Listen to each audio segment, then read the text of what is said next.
Up কি আদালতে superstar Shahrukh খানের উপর অভিযোগ হলো যে উনি হলেন খুব অহংকারী। এটা আজকের কথা নয় শাহরুখ, আমার বিষয়টা হলো 22 বছর আগে যখন আপকে আদালতে এসেছিলেন তখন আমার মনে আছে যে অডিয়েন্সের মধ্যে থেকে কেউ বলেছিল যে অমিতাভ বচ্চন হলেন নাম্বার 1। তখন আপনি বলেছিলেন যে উনি গ্রেটেস্ট হতে পারেন কিন্তু আমি গ্রেটেস্টের থেকে একটু বেশি ভালো। ওই রেকর্ডিংটা এখন আছে আপনার কাছে? হ্যাঁ আছে।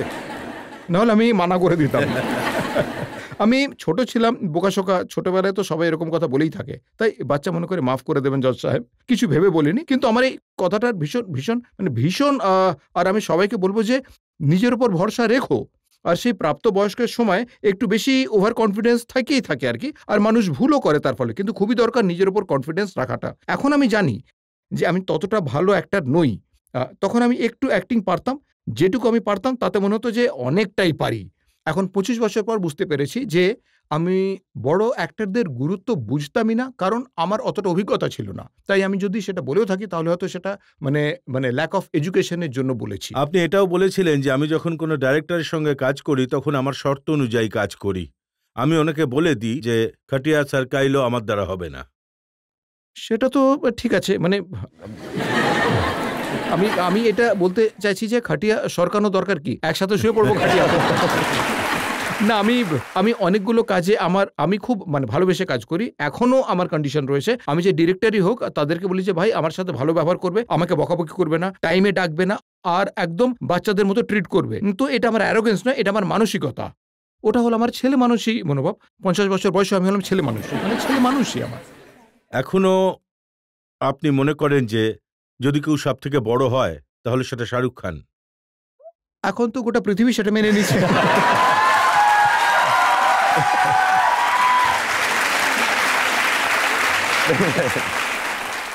আমি এটা আমি ক্লিয়ার করতে চাই। না, আমি 22 বছর আগে অ্যারোগেন্ট ছিলাম, আজও আছি আর কালও থাকবো। না, সেরকম না। এটা হলো আমার সেন্স অফ হিউমার। আমি সত্যি করে বলছি না। এখন যেটা সত্যি সেটা তো সত্যি। 22 বছর আগে আমি সুন্দর ছিলাম, আমি ইন্টেলিজেন্ট ছিলাম, অ্যারোগেন্ট ছিলাম, আর এখন আমি ঠিক সেরকমই আছি, তাই না? দেখুন আমি দিল্লির ছেলে, তো এইটুকু তো বলতেই পারি, দিল্লির ছেলেরা যা মুখে আসে তাই বলে। শুধু আপনি হিউমারের জন্য বলছেন না। দেখুন আমার কাছে আপনার একটা ইন্টারভিউ আছে, এটা জানুয়ারি 2016-র একটা ম্যাগাজিন। আপনি এতে বলেছেন যে পিপল ডোন্ট আন্ডারস্ট্যান্ড, মানুষ এই ব্যাপারটা বোঝে না যে আমি পৃথিবীর সেকেন্ড রিচেস্ট অ্যাক্টর পৃথিবীর। হ্যাঁ, এটা আমি দুঃখের সাথে বলেছিলাম।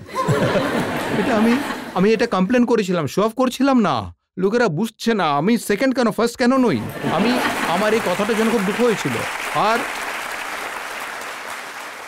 সত্যি কথাটা এটা হলো খুবই ভুলভাল ইনফরমেশন। আমি আপনাদের একটা ছোট গল্প বলছি যে যখনই এটা এসেছিল তো আমার ফিল্ম হ্যাপি নিউ ইয়ার তৈরি হচ্ছিল, আর আমরা ক্লাইম্যাক্সের সেট লাগাচ্ছিলাম। আর আমি খারদান্ড একটা জায়গা মুম্বাইয়ে আমাদের অফিসের কাছাকাছি, আমি গাড়ি করে সেখানে যাচ্ছিলাম, আর আমার প্রডিউসার করিমের ফোন এলো যে শাহরুখ, সেট বানানোর আর পয়সাই নেই। তো আমি বললাম যে একটু খোঁজ নাও, কোনো বিয়েটি হচ্ছে তো গিয়ে নেচে আসবো, পয়সা সেট পাওয়ার পয়সাটা পেয়ে যাবো আমরা। আচ্ছা, ওটা কিন্তু খুব বড় সেট ছিল, একেবারে দুবাইয়ের পুরো ক্লাইম্যাক্সের ফিল্মের সেট। তো উনি বললেন যে পয়সা নিয়ে কিছু একটা করতে হবে, 12 দিনের মধ্যে পেমেন্ট করতে হবে। তো আমি বললাম যে দেখো, কোনো কিছু যদি হয়, কোনো ফাংশন হয়, অ্যাওয়ার্ড ফাংশন হয়, তো আমি নাচ টাচ করে নেবো। তো আমরা সেই চেষ্টায় লেগে পড়লাম, আর সেই চেষ্টাতেই আমি টুইটারে পড়লাম এই পয়সা জোগাড়ের চেষ্টাতেই যে Shahrukh Khan is the second richest actor in the world.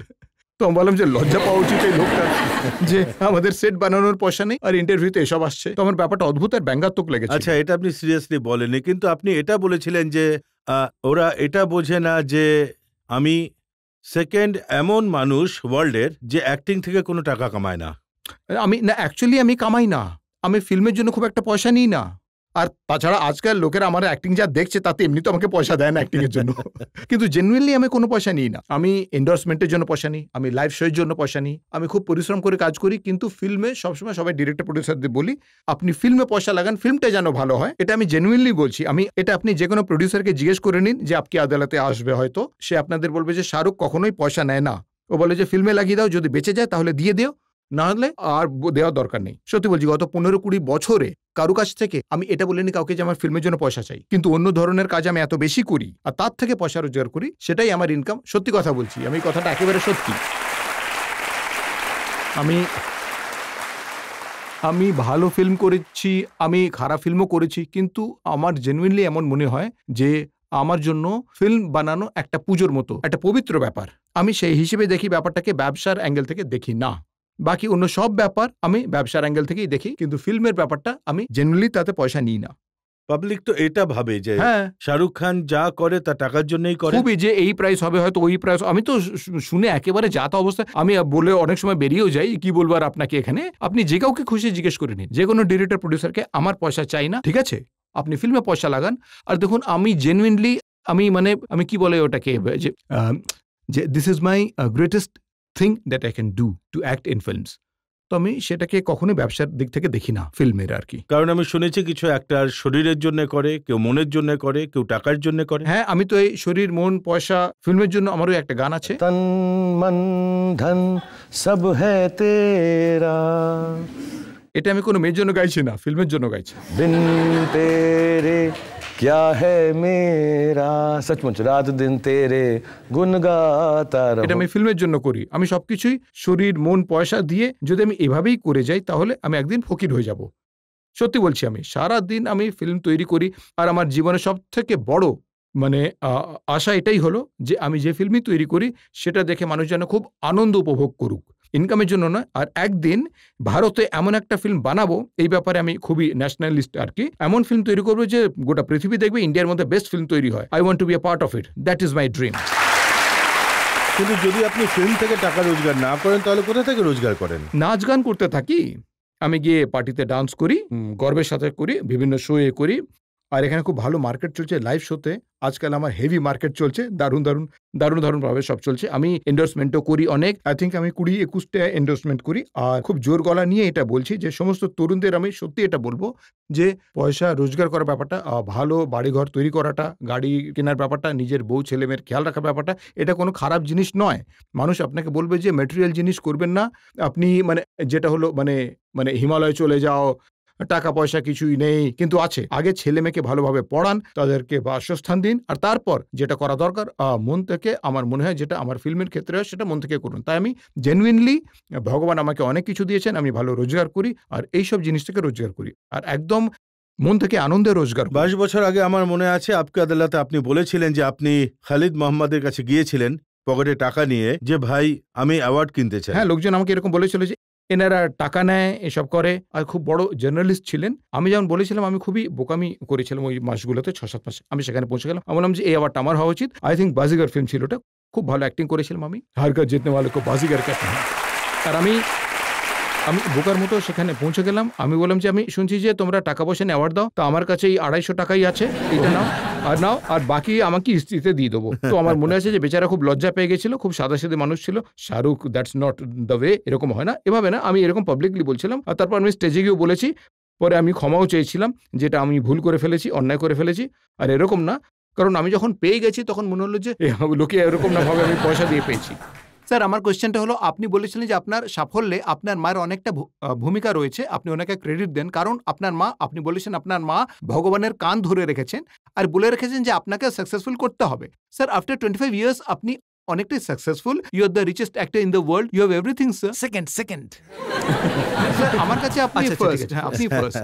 Sir, আপনি এখনো যখন কোনো প্রজেক্ট নেন, কোনো কাজ করেন, তাহলে আপনার কি এখনো মনে হয় I still have to achieve something is left?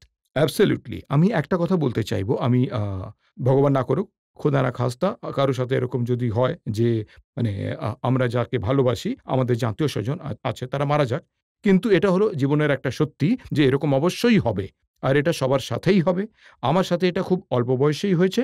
তাই আমার বিশ্বাস হলো এটা যে ভাই আমার কাছে যদি মা বাবা হারিয়ে যায়, যা তাদের যখন যাওয়ার ছিল সে যেতেই হলো, সে কোথাও না কোথাও একটা ভালো কথা এটা যে যারা ভগবান বা খোদার কাছে বসে আছেন, আমরা এখন যখন এখানে চলে এসেছি সেটিংটা ঠিকঠাক রাখতে হবে, ভুল করা যাবে না। তাই এটা আমি বিশ্বাস করি। আমি আজও সপ্তাহে 1 বার বা 2 বার আমার ছেলে মেয়েদের সাথে আমি ওই ছাদে যাই আর কি। আর আমার দৃঢ় বিশ্বাস যে ছাদের দুটো তারা আমার বাবা মা। আমি গিয়ে তাদের সামনে তাদের সম্মান জানাই, থ্যাংক ইউ বলি। আর আমার ছেলে মেয়েদেরও বলেছি যে ওই দুটো হলেন তোমার ঠাকুরদা ঠাকুমা, তাই ওনাদের হ্যালো বলো। ওরা মনে করে আমি এই ব্যাপারে একটু বোকাশোকা, কিন্তু ওরা বেচারা অবশ্যই প্রে করে। আর আজও যখন আমি কাজ করি, আমার শুধু এইটুকুই যে যতজন মানুষ আমার ফিল্ম দেখবে তারা আনন্দ পাবে। সত্যিকারের আমি যা পেয়েছি, আমার এমন মনে হয় না যে আমি তার অধিকারী। আর সেই অধিকারটা পাওয়ার চেষ্টায় আমি সারা জীবন কাজ করে যাব, যে একদিন আমার মনে হবে আমি এত ভালো কাজ করেছি। আপনারা এত বেশি ভালোবাসা দিচ্ছেন, তার যে অধিকারটা, সেটা সত্যিই আমার পাওয়া উচিত। That's the only reason I work.